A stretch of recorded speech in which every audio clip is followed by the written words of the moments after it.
최근 필리핀 현지에 있는 카지노 리조트 전직 대표 등이 국내에서 재판을 받고 있습니다. 도박 공간을 불법으로 개설한 혐의입니다. 그런데 이 리조트가 최근 다시 주목되는 대규모 펀드 사기, 라임 사태와 연계돼 있습니다. 당시 횡령한 돈이 리조트 매입 자금으로 쓰였고 주범 가운데 한 명인 김영홍이 이곳을 중심으로 수년째 도피 생활을 이어가고 있습니다. 취재기자 연결합니다. 지환 기자. 네, 전국부입니다. 네, 좀 사건 흐름을 짚어봐야 될 것 같습니다. 논란이 되는 필리핀 리조트가 어디입니까? 네, 우리가 많이 가는 필리핀 유명 관광지죠. 이 세부에 있는 이슬라 리조트라는 곳입니다. 이 리조트가 유명세를 지은 게 내부에 카지노가 있습니다. 게다가 우리나라 사람이 만들었는데요. 지난 2007년 현지에 토지법인을 세운 강원도 출신 사업가 50대 박모 씨가 설립했습니다. 이후 2009년 호텔을 개장하고 라이선스라고 하죠. 이 허가를 받은 뒤에 2012년부터 카지노 영업을 시작했습니다. 그런데 이 해외에서 카지노를 운영하다 보니까 2010년대 중반 이후 잡음이 참 많았습니다. 이 과정에서 정치권에도 발을 걸친 강원 지역 상당수 인사가 지분을 갖고 경영에 참여한 것으로 알려졌습니다. 경영권 다툼이나 분양 사기, 공금 횡령 등으로 소송도 잦았고요. 사실 현재까지도 이 리조트 설립자 측은 리조트를 매각한 적이 없고 경영권 분쟁이 발생한 이후 불법 점유, 불법 매각이 이루어진 상태라고 주장하고 있습니다. 이 밖에 영화나 드라마처럼 조직폭력배 개입도 있었습니다. 지난 2015년엔 춘천 지역 조직폭력배인 춘천 19파에서 이 카지노를 배경으로 불법 도박 사이트를 운영하다가 무더기로 검거되기도 했습니다. 2018년엔 이권 다툼으로 현지에서 총격전까지 발생해 필리핀 경찰 특공대가 투입되기도 했습니다. 네, 그런데 이 리조트의 전 대표를 포함한 관계자들이 국내에서 재판을 받고 있다고요? 네, 맞습니다. 이 경영권 분쟁으로 대표 여부에 대한 논란이 좀 있지만 이 전 대표로 불렸던 59살 김모 씨와 전무 손모 씨 등인데요. 혐의는 불법 도박 공간 개설입니다. 이들은 아바타 카지노라는 걸 운영했습니다. 실제 카지노를 원격 도박장으로 이용하는 건데요. 화면 카지노 이제 테이블 앞에 이어폰을 낀 사람이 있습니다. 바로 아바타입니다. 이 카지노에 설치된 바카라 게임 테이블을 특정 인터넷 사이트를 통해 실시간으로 생중계하는 겁니다. 도박에 참여하는 사람들은 필리핀까지 가지 않고요. 에이전트에게 수수료를 주고 돈을 송금하는데요. 지정된 현지 대리인이 이른바 아바타와 보이스톡 등으로 연락하면서 베팅하는 건데 관련 피고인 대부분이 실형을 선고받고 있습니다. 인터뷰 보시겠습니다.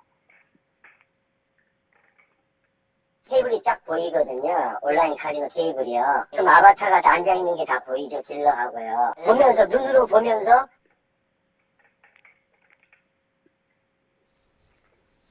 네, 근데 이 필리핀에 있는 카지노 리조트랑 라임 사태가 무슨 관련이 있는 겁니까?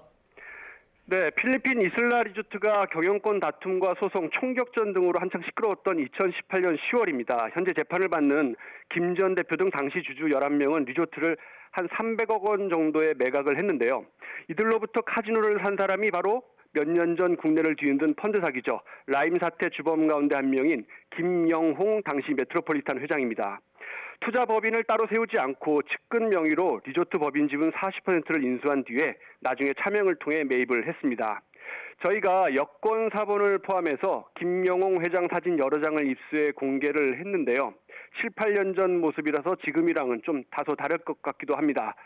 네, 김영홍 회장은 대법원에서 징역 20년형이 확정된 이종필 전 라임 부사장으로부터 펀드 자금 가운데 최소 3,500억 원을 넘겨받은 것으로 알려진 인물입니다. 일각에서는 그 금액이 6천억 원대에 달한다는 주장도 있는데요. 이 돈으로 앞서 말씀드린 이 필리핀 이슬라 리조트를 포함해서 캄보디아 리조트, 서초구 오피스텔 개발, 맥주 수입 사업 투자 등을 주도했습니다. 김영홍 회장은 라임 펀드 환매 중단 직후 출국 금지가 걸리지 않은 틈을 타서 바로 베트남으로 간 뒤 다시 필리핀으로 넘어간 것으로 알려졌는데요. 김 회장 친인척이 리조트를 점유한 상태에서 지금까지 도피 생활을 이어가고 있습니다. 정리하면 이 소송 등으로 권리 분쟁이 심각해진 이 매각이 어려웠던 이 필리핀 카지노 리조트를 라임으로부터 자금을 받은 김영홍 회장이 한 번에 매입을 했고 현재는 이곳이 김 회장의 도피 장소와 자금 공급처로 활용되고 있는 겁니다. 인터뷰 들어보시겠습니다. 어차피 이제 그 헌신처를 제공하게 된 거고, 그리고 원래 라임 돈이 들어오는 걸 알고 있었습니다. 필리핀 어쨌든 카지노 리조트는 다 우리 라임 돈인 거죠? 네, 그렇습니다. 100%다 라임 돈입니다.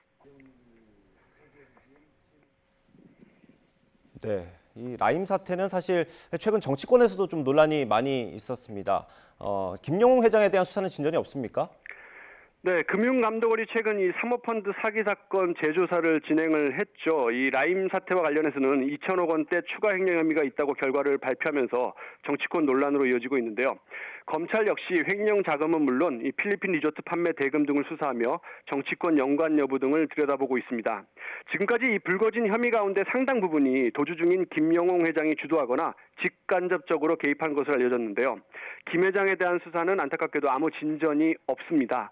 국적을 버린 상태에서 처음 수배가 떨어진 게 2019년 10월인데요.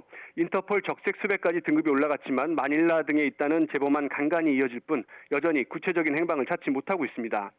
사실 라임 횡령 수사건은 물론 불법 도박 공간 개설 등으로 이미 수십 명 넘는 관련자들이 수사 또는 재판을 받고 있는데요. 해외 카지노로 숨어 들어간 것으로 보이는 사기 사건 몸통 가운데 한 명인 김영홍은 4년이 되도록 여전히 소재조차 찾지 못하면서 이를 둘러싼 논란도 의혹으로만 남아있는 상태입니다. 지금까지 전국부에서 YTN 지환입니다.